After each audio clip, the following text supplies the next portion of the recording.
Welcome back to Manhole Rap.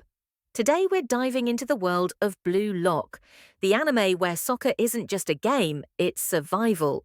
In this video, we see every twist, betrayal, and awakening so far. Don't forget to subscribe. Japan's soccer team keeps failing at the World Cup, so they create Blue Lock, a ruthless project to build the ultimate striker. A high school forward Isagi Yoichi loses a crucial game. That could have made him eligible for nationals. But nonetheless, at night, he gets a letter, and it is an invitation to Blue Lock, a mysterious program. Inside Blue Lock, 300 strikers are locked up, forced to compete where only one survives. The survivor is automatically selected for the national Japan team. The first test, a brutal game of tag, where the loser is eliminated forever if the tag is on a player when time runs out. First tag is out on the last ranked player there. He manages to tag Isagi. Isagi realizes this isn't just soccer, it's a fight for his dream. And he got into a situation where he can get the tag back to the last rank, but he realizes to be best, you have to defeat players higher than you, not weaker. With this thought, he goes for a higher rank player.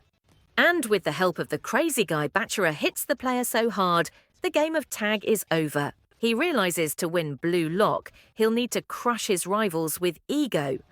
Episode 2 starts with Japan losing another match, and we also see Teiri Anri, who is presenting the importance of Blue Lock to the government. In Blue Lock with the last test's end, Kira, the ace striker, is eliminated right in front of everyone. The reality hits, in Blue Lock, one mistake and your soccer career is over. Kira tried to argue saying this is a stupid way to find good player, but Ego, the creator of Blue Lock, explains how stupid and bad he was.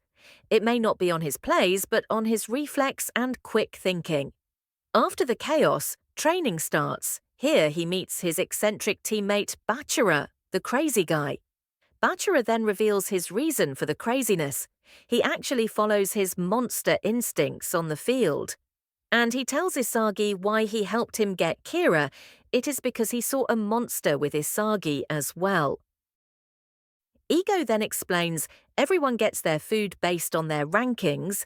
He divides the 300 players into 25 teams of 12. Isagi lands in Team Z, the lowest ranked group. He also gives the player something to fight for by telling them the high rank can get perks, like outside time, pools, and many more, so play well and get higher ranks. We then see that the matches will begin shortly, and the first match is going to be with Team X. And survival won't be easy. The war to become the ultimate striker has only just begun. Episode 3 begins with Ego explaining the matches to be played. Ego explains in the first selection, it will be every team against each other in a 5v5 matches.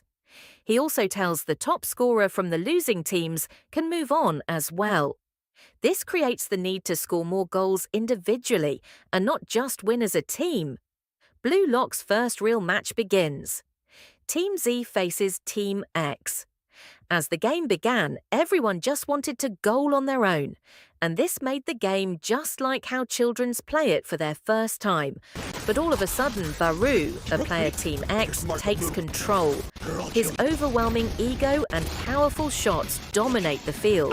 It's like he got both the skills and good body, and this made Team X more organized, and they started giving the ball to Baru and passing as a team. Isagi realizes that teamwork won't work here.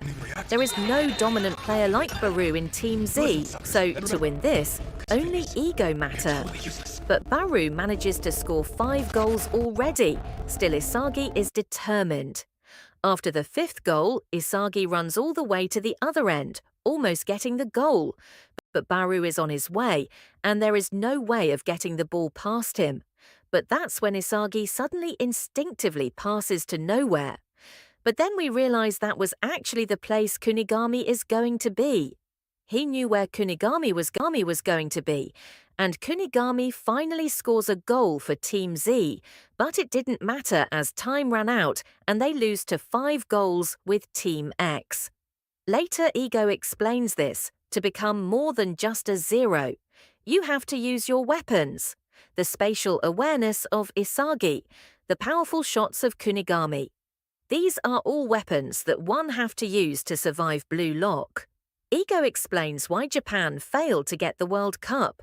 It's because we Japanese are always doing a certain work over and over again. But in soccer, you can't do that. You have to be reflexive and quick thinking. Ego then says, all Japan need is one ego-filled, selfish striker. So until you realize that you will lose. After their crushing loss, Team Z will face elimination if they don't win the next game. But finally, the team itself started to work together. They shared their strengths and weakness. After some time, the next match is already here, and it's with Team Y. But Team Y has also lost their first match, so they also will be desperate to win. Tensions rises, but Kuon proposed the strategy basically each player is going to get their own time as a striker for a limited time, and they will change positions every time, and others have to prioritize the striker. This is a game changer as everyone finally gets their own chance. Bachara being the first shows his wild instincts, playing with ego that shocks everyone, but Team Y is very well coordinated and defends. Next, Kunigami is up, and he goes mid-range and shoots as it's his weapon, and he pulls a powerful shot, but they defended it. Then he gets the ball again, but somehow Team Y knew and defended. But it was all a strategy of Team Y. They put their best player Okubo on forward and distracted them, and Okubo scores easily. And when it's time for Kuon and this guy who I don't know the name of, they just lagged the game and stalled time. Then a corner is given for Team X, but Isagi notices something and then suddenly he just runs back. And he was right, they planned to pass it back so they could score easily, and they almost got the ball, but Isagi managed to reach there and block it. He rushes forward and shoots, but it was a bit off. But thankfully, Gagamura steps in and hits it in sacrificing his body. But now Team Z and Team Y are tied. Isagi then understands that it is Nikki that's controlling everyone in Team Y, and it is him that makes Team Y strong. The real match has only begun. Match against Team Y reaches its end. With the score tied, pressure mounts on both sides. Isagi analyzes Team Y's ace Nico, the true strategist controlling the game from the shadows. Realizing Nico's weapon was his vision just like Isagi, that lets him command the field. But Isagi reads Nico's movements perfectly, cutting off his passes. But Nico pulled a last move before the time. He manages to get the ball to the post, but instead of going for the goal, he passes to a Kovo for the goal. But that's his mistake. Isagi knew and reached there, getting the ball and shooting all the way back. In the final moments, after a lot of passes, the ball lands near Isagi back again after. And for the first time, he follows his instincts. Trusting his ability to smell the goal, he shoots and scores the winning goal. Team Z erupts in celebration, securing their first victory in Blue Lock. Later in the day, we get to see more about Chigari. He tells us about why he never told anyone about his weapon back in the locker room. It was because of an injury. He had an ACL tear on his knee, and with the thought of injuring his leg again, he never uses his weapon. The next day, the team was training for their next game while Ego comes in again. He then announces a change in the ranking based of their last match, and shockingly, now Isagi is the highest in the team. Ego then explains, finding your weapon is only the first step, now you have to polish it and make it the best if you want to win Blue Lock. With this, Isagi once again stands determined to be the best. Thank you for watching, like and subscribe for more recaps.